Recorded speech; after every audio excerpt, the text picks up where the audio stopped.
Գյուրջան Կասկադ, ցանկացած համեմատություն մեր օգտին է։ Մեծարգո վարչապետ, հարցս ուղղում եմ ձեզ, Հայաստանի Հանրապետության գույքի կառավարման համակարգի ներքո 400 միլիարդից ավել գույք կա կուտակված,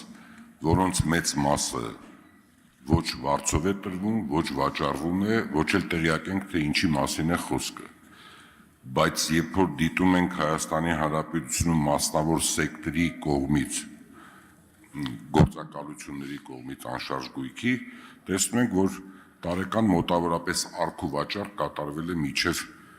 59,000 գույք։ Իհարկե դրանց մեծ մասը հնարավոր է բնակարաններ լինեն։ Դրանցից մոտավորապես 1580-ը արտասահմանյան քաղաքացիներ են ձեռք բերել։ Երբ որ այդ գույքը չի գործում, ոչ մի գեներացիա չի կատարվում, հարկ չի վճարվում, աշխատատեղ չի ստեղծվում, հնարավոր չի դրանք հանձնենք մասնավոր սեկտորին, նրանք կառավարեն, նրանք վաճառեն, նրանք վարձով տան, նրանք վերանորոգեն, որտեղ վերանորոգման դեպքում մուլտիպլիկատիվ էֆեկտ է սկսում, ցեմենտ են օգտագործում, արմատուրա, մալուխներ են օգտագործում, մարդիկ են աշխատում։ Ես կարծում եմ, սա մեր ուշադրության կենտրոնում պետք է լինի, եւ ես խնդրում եմ, որպես երկրի վարչապետ, դուք սա առանձին քննարկման թեմա դարձնեք, ինչի պետք է պետական ունեցվածքը այս կարգի մի կողմ դրված լինի եւ ոչ մի գեներացիա չապահովի Հայաստանի Հանրապետությանը։ Հարցին կպատասխանի վարչապետ Նիկոլ Փաշինյանը։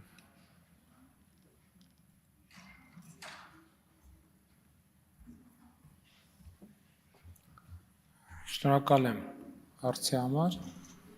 Այո, այդ խնդրը գոյություն ունի եւ մենք մեր օրակարգային հարցերից է այդ խնդրը լուծելը։ Հիմա օրինակ կարող ենք վերել ամենահայտնի եւ ամենավառ օրինակները, օրինակ Հանրապետության հրապարակի վրա կա այդպիսի շենք, որ կառավարությունը փորձում է ինչ-որ մի ներդրումային տրամաբանության մեջ դնի, բայց այդպես էլ չի ստացվում, խոսքը փոստի ժամանակին կենտրոնական փոստն է եղել։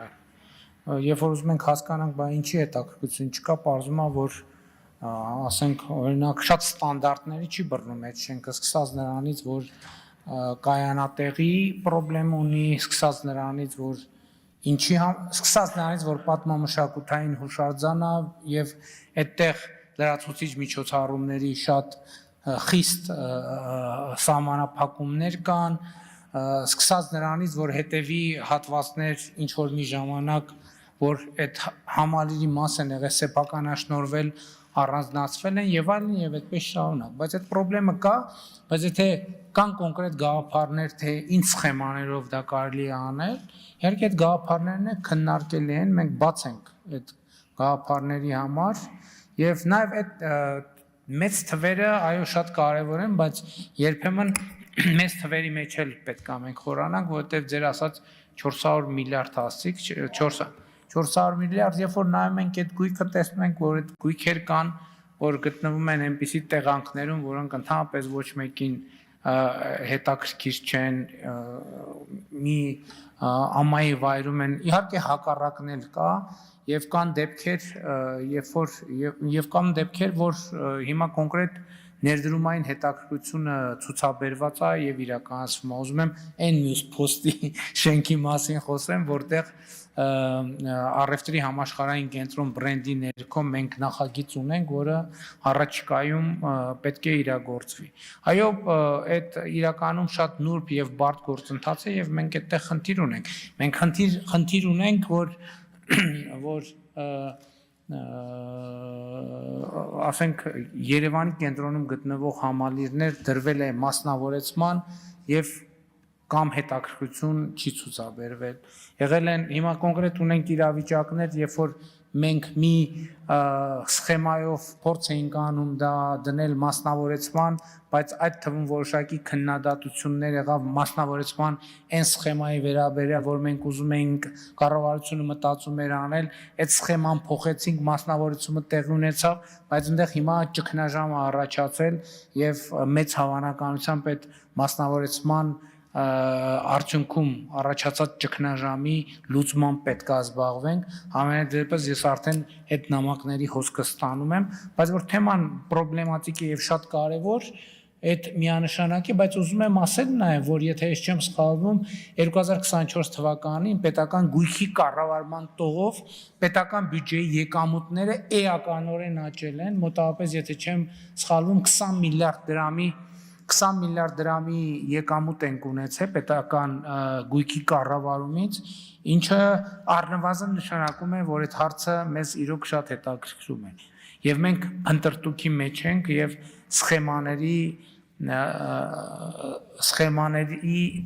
ներդրման process-ի մեջ ենք։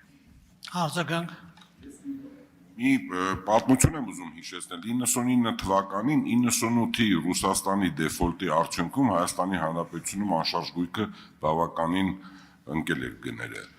եւ պետությունը երբ որ պայմանագիր էր կնքի այդ անշարժ գույքը ձեռք բերողների հետ, որոնք որ պետք է 10 տարվա ընթացքում այդ գումարը լրացնեին, դա ոչ մեկի սեփականություն չէր, չէին կարողանում բանկեր դիմել, չէին կարողանում վաճառել ինչ-որ մի հատվածը։ Մի օրենսդրական նախաձեռնություն բերեցինք, դրանից հետո սկսեց գեներացվել բոլոր այդ տարածքները սկսեցին վերավաճառվել, սկսեցին վերանորոգվել։ Ես ուզում եմ ասել, այդ կարգի գումարի անշարժ գույք ունենալը եւ 20 միլիարդ հավաքելը, կարծում եմ 20 միլիարդը ցածր պետք է ավելի մեծ սա էր ուղղակի իմ ասածը, որ ինքը գեներացվի, գումար տա, աշխատատեղ ստեղծվի, հարկեր վճարի։ Միանշանակ համաձայն եմ ձեզ հետ եւ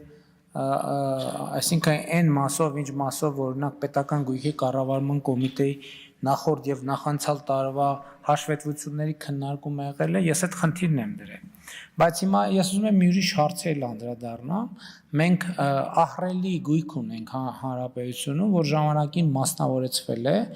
բայց նույն կերպ տնտեսական շրջանառության մեջ չի։ Այսինքն ես օրինակ վստահ չեմ, եթե մասնավորինն ու պետականը համեմատենք, ես վստահ եմ, որ մասնավորին տիրապետության տակ գտնվող գույքերը, որոնք շրջանառության մեջ չեն, եւ ուղղակի փլուզվում քայքայում են, կարող հաստատ ավելի շատ է։ Չէ, բա այդպիսի խնդիրներ պետական գույքերի հետ կապված էլ կա։ Դատական խնդիրներ կան, վեճեր կան, բանի հազար ու մի խնդիրներ կան, բայց ընդհանուր առմամբ հիմա տեսեք թեման ավելի գլոբալացին։ Ես այս երկրորդ հարցնել եմ դրում, ասում եմ, լսեք, մարդը սեփականաշնորհել է, ասենք ընդ որում միջպետական մայրուղու վրա գտնվող ինչ որ մի բան է, չգիտեմ ժամանակին դա ինչ ա եղել, ռեստորան ա եղել, թե հյուրանոց ա եղել, թե սրճարան ա եղել, որևէ բան եղել է։ Ու տենց քանդվում է։ Մենք այդ ճանապարհի վրա միլիարդներ ենք ծախսում, որպեսզի մեր երկրում հոսքերը շատանանք, տուրիստական հոսքերը, օտարերկրյա քաղաքացին գալիս ասում է, լսեք, այս երկրի թիվ 1 մայրուղու վրա այս մի հատ քանդած օբյեկտ, որը այնտեղ ընդհանրապես ոչ մի բան տեղի չունի։ Այս 2, այս 3, այս 4։ Մենք անդադ ասում ենք ներդրումային միջավայր, ու անդադ ասում ենք, վայ կառավարություն այս մի բանը սենց է, ինչը ճիշտ է, ես դա չեմ ժխտում։ Բայց մենք երբեք չենք հաշվում, ասում ենք, լավ, այդ ներդրողը եկավ, A կետից տեղափոխվեց B կետը։ Տեսավ այս մայրուղու վրա շենք է, քանդվում է։ Այս ինչ շենք է, 30 տարի սեփականաշնորհված է, բայց տերը ուրա, չգիտենք, տերը ուրա, ինչով է զբաղվում, ոչ մի բան։ Այս ներդրողը պոտենցիալ չի ասել, լսեք, եթե այս մայրուղու վրա, այս շենքը, այս սեփականաշնորհել է մարդը, 30 տարի մի կոպեկ փող չի դրել, այս ուրեմն այս երկրում ներդրումային միջավայրի հետ կապված խնդրեմ կա, ես ինչի բերեմ փող դնեմ։